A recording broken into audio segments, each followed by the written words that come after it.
Marito, gringo, ¿qué necesitas? Argentinos. 22-এর অমরত্বের পর 26-এর মহাকাব্য রচনার পথে আর্জেন্টিনার স্কোয়াডে লিওনেল স্কালোনি কি বড় কোনো বিপ্লব ঘটিয়েছেন? দল ঘোষণার পর থেকে এমন নানা চুলচেরা বিশ্লেষণে ব্যস্ত সবাই, কিন্তু না, স্কালোনি আবারও ভরসা রেখেছেন কাতার বিশ্বকাপ জয়ী দলের 17 জন পরীক্ষিত যোদ্ধার ওপর। তবে হ্যাঁ, গেল আসরের স্কোয়াড থেকে এমন কিছু প্লেয়ারকে এবার বাদ দিতে হয়েছে যারা ছিলেন স্কালোনির big fish.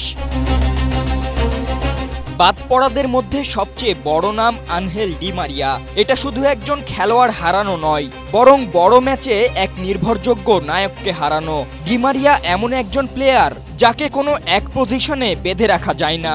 SMC Plus electrolyte drink minerals ফিরিয়ে দিয়ে শরীরকে করে রিহাইড্রেট ও রিফ্রেশ, আর তুমি হয়ে ওঠো অদম্য। SMC Plus, অদম্য তুমি, থামবে না কখনো।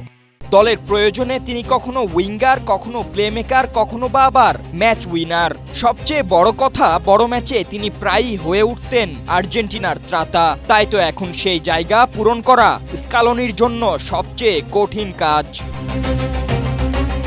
এছাড়া বাদের তালিকায় আছেন Marcos Acuna, Paulo Dybala, Papu Gomez, Juan Foyth, Franco Armani ও আনহেল কোরিয়া। দিবালা, কোরিয়ারা ফরমেশনের জন্য বাদ পড়লেও অন্যদের জায়গা হয়নি চোটসহ বিভিন্ন কারণে।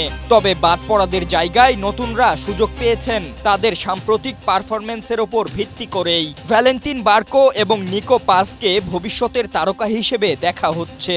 বিশেষ করে নিকো পাজ মেসি পরবর্তী যুগে আর্জেন্টিনার অন্যতম ভরসা হয়ে উঠতে পারেন এই তরুণ।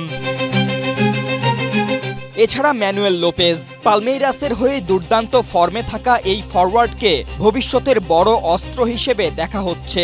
এছাড়া আর্জেন্টাইন কিংবদন্তি ডিয়েগো সিমিওনের পুত্র জুলিয়ানো সিমিওনে হতে পারেন আর্জেন্টিনার এবারের তুরুপের তাস। আতলেটিকোতে সবশেষ মৌসুমে তার পারফরম্যান্স ছিল চোখে পড়ার মতো। নতুনদের সঙ্গে এবার ফিরেছেন জিওভানি লো সেলসো।